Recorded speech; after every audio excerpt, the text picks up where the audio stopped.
fight in. Well, what did Winston Churchill say? He's like, we will fight in the night and into the morning. I'm gonna find it. As president, I recognize that the woke mind virus represents a war on the truth, so we will wage a war on the woke. We will fight the woke in education. We will fight the woke in the corporations. We will fight the woke in the halls of Congress. We will never, ever surrender to the woke mob. We will make woke ideology, leave it to the dustbin of history. It's gone. I mean, that's so uninspiring. And too, I mean, just in general, that message appeals to nobody except like literally like 20% of the country. Not even not even the full Republican base, not even the full MAGA crowd, because again, this isn't tackling issues whatsoever. I mean, now do Republican politicians typically focus on issues over culture? No. But at least it's better than this. You know what I'm saying? Like, this dude, his whole campaign basically is, I'm not woke. As president, I recognize that the woke mind virus represents a war on the truth, so we will wage a war on the woke. We will fight the woke in education. We will fight the woke in the corporations. We will fight the woke in the halls of Congress. We will never, ever surrender to the woke mob. We will make... Yo, the fact that he really, really jocked Winston Churchill's speech is incredibly corny. Like, that's so corny. Hold on, because we gonna listen to this now. Hold up. To the Churchill speech. It's not long.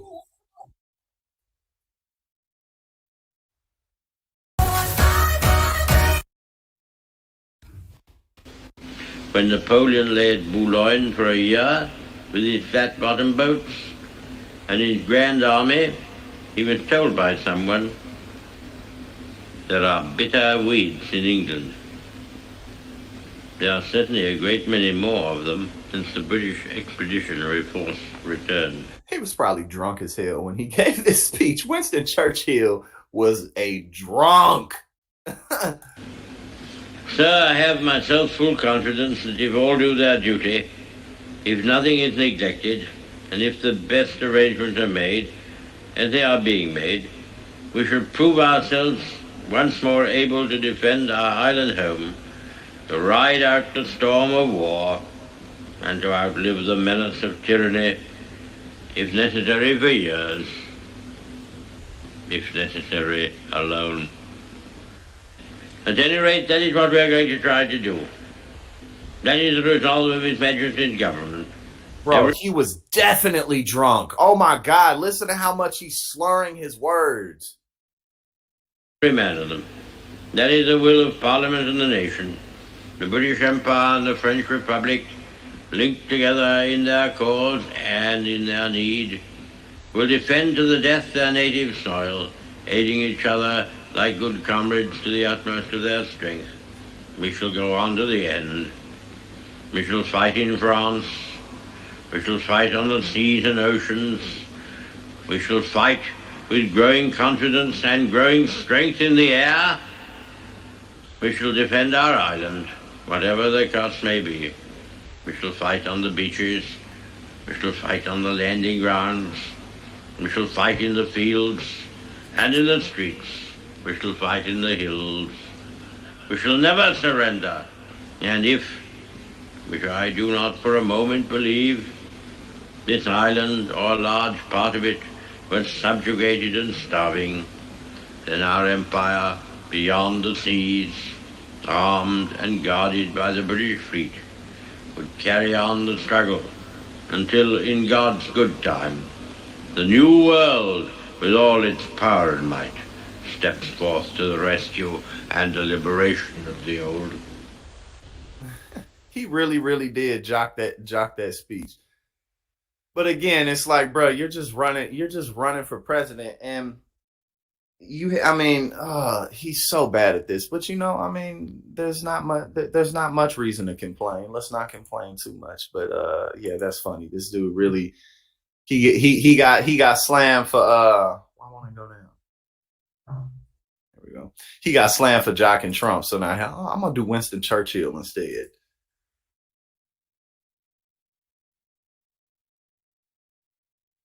Hold on, let's see. There may 7 wokes in 23 seconds today for Captain Ozempic. All right, let's see. Woke represents a war on truth, so we pledge to wage a war on woke. We will fight the woke in education. We will fight the woke in the corporations, and we will fight the woke in the halls of Congress. We will never, ever surrender to the woke mob. We are going to leave woke ideology in the dustbin of history where it belongs. And it's, I mean, even if that was possible, because again, the idea, because he didn't just say wokeism, he said leftism. And again, like when it comes to left and right, it's just, that's basically just human psychology, and the way that we approach things is organisms. That's basically what that is. Like therefore, you can't eliminate a liberal or conservative way of thought. You can't do that. And even if you could, it's like when you really sit back and look at it, it's like this guy has done nothing with himself or with his career to give him or anyone else the confidence that he can do something like that. We're just gonna forever leave it in the dustbins of history. But this dude is I mean, everything that he has going on in Florida, whether it be the abortion bans, whether it be his war against the migrants, the LGBTQ community, his war against Disney. I mean, the list goes on and on. It's like you're really not doing yourself any type of favors, anywhere I look at least. So, I mean, this is his whole campaign. This is his wife, who I'm not here to talk. I don't know anything about her, but again, his wife had on a leather jacket where woke goes to die, like, and his whole "Make America Florida," where woke goes to die. It's like this is like reminiscent of like, people who just are online way too much, who need to go outside, because this type of a campaign and this type of branding only appeals to people who need to go outside. And Ron DeSantis has showed that his people skills are incredibly poor and underdeveloped, as if he's never spent much time engaging with people at all, which is, obviously that's not entirely true. But, what I mean? It's like you really only have the ability to appeal to people who live their lives through a computer screen. I don't know what's all this. I think these are videos. Let's see. That was passed signed into law by you this year in Florida, the 6-week abortion ban. Here in New Hampshire, it's 24 weeks, so there's differences across the country. If you were to become president, would you push any sort of national policy when it came to abortion? Well, I stand for a culture of life. And as you said, in Florida, the protection for unborn babies starts when there is a detectable heartbeat. And now there are exceptions for rape, incest, life of the mother, victims of human trafficking and all that. And that was important to a lot of our legislators and people in Florida. And so, we think that was something that was very, very important. Iowa has similar. But, this is something that is a bottom-up movement. You're not going to have Iowa and New Hampshire end up being the same. You're not going to have Pennsylvania and Georgia being the same. So we understand that, but I think we want to protect the rights of states to be able to make those judgments, particularly states that are protecting life. And so as president, certainly we would fight back against the left trying to force abortion up until the moment of birth. And I think we'd be successful in being able to stop that. But when it came to a nationwide abortion ban, you would let the states individually decide? Look, at the end of the day, promoting a culture of life is really a bottom-up movement. And I recognize that. And I want to maintain. So he nor anyone else who's pushing these policies is going to be able to defend it or say anything outside of whatever given talking point he has. So I believe in what did he say? A for-life movement, a pro-life movement, a culture of life, he said. But he's not going to say anything outside of that other than pro-life, a culture of life. Oh, and by the way, we have a couple of exceptions in the bill. He's not going to answer nothing else like that. We got Jenny, we got Joey in the building. What's popping? But yeah, no, this dude is the Republican Party has to find another savior because it ain't this guy. Yeah, and Melania, honestly, Melania's jacket was better than where woke goes to die. Because at least with this, it's like, like, yeah, people kind of like zeroed in on it. It was like, oh, she doesn't care about what's going on in the world. But like, at least with this, you could pass it off as like, oh, she's just like on some fashion type of stuff. But this is clearly a political statement. And not only is it a political statement, but it's lame. It's corny. Like, don't nobody care about this. People trying to feed their families. People trying to send their kids to college. People want to be able to go to the dentist. It's a lot of people who haven't been to the dentist in years because it's too expensive. And if they go to the dentist, they're going to have to miss out on eating or keeping their lights on. So I don't know. I think it looked like there was another video in the these background. communities and states ability to resolve in a favorable way. I think you probably will save more lives if you focus on a bottom-up approach.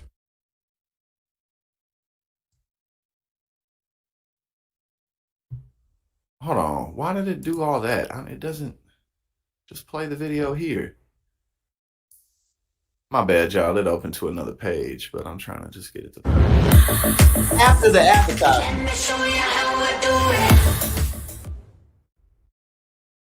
And Governor, on the campaign trail, we've heard you talking about your credentials as a conservative fighter. Here in New Hampshire, people are notorious. Now, here we go. This is important because I haven't heard him address any of these things. So let's see what he says in terms of attracting independent voters, which he needs. Independent. Sometimes they vote in the Democratic primary, in the presidential races, sometimes Republican. Do you worry at all that really going after the conservative cultural war issues, as it were, may alienate some of those more independently minded voters here in New Hampshire? Well, first of all, if you look at Florida, I won independence by almost 20 points in my reelection. And I would push back on the idea that parents' rights and making sure schools are educating, not indoctrinating. I don't think those are right left issues. I think all parents, and what we found in Florida when we stood up for parents' rights, regardless of party, parents are with us on this. They want the schools to focus on the mission. So I know people will say somehow we're doing culture war, but if somebody's trying to inject ideology in the school, they're the one that's waging the war. I'm just defending the parents and the students. And so I think in Florida, we've proven, taking on issues that are important to people, that is not just a Republican thing. And we take pride in the fact that we were able to win a record percentage of independents. We even won some Democrats. And I think at the end of the day, not all these issues can be boiled down to party. I have very strong views. I'm going to lead very strongly. That's great. But we got to stop with kind of the party stuff and focus on what's the substance of what we're actually doing. And I think when we've done that in Florida and been strong, we've been able to attract people across party lines. Yo, what he just said was such nonsense. But Jenny, this is like one of the best comments I've seen in terms of a personality. Yes, this is permanently the explanation and the representation for what his personality is. He has the personality of a hemorrhoid. Yes, he does.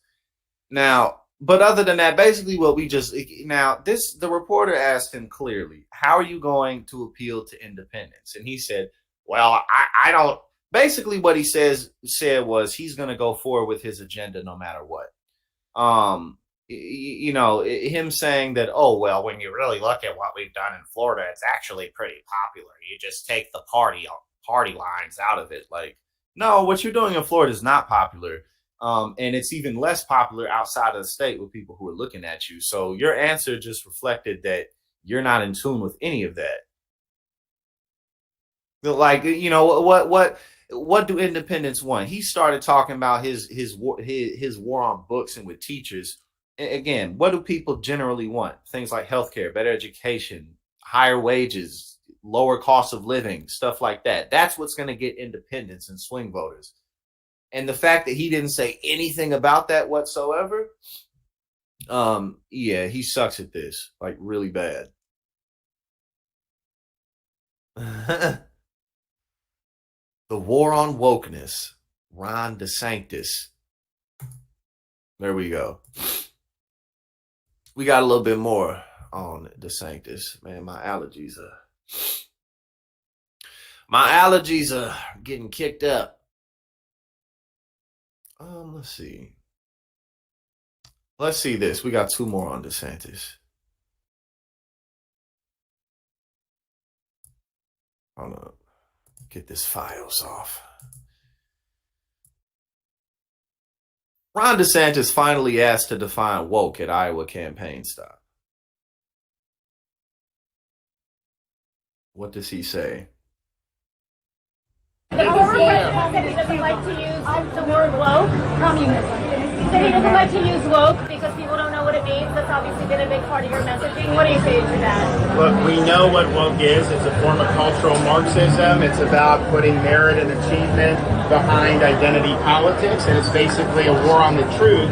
And as that has infected institutions, it has corrupted a lot of institutions. So you've got to be willing to fight the woke. We've done it in Florida, and we proudly consider ourselves the state where woke goes to die. Okay, so nothing. It doesn't mean basically what he just said is woke means whatever we want it to mean. That's basically what he just said. It means anything that I'm against.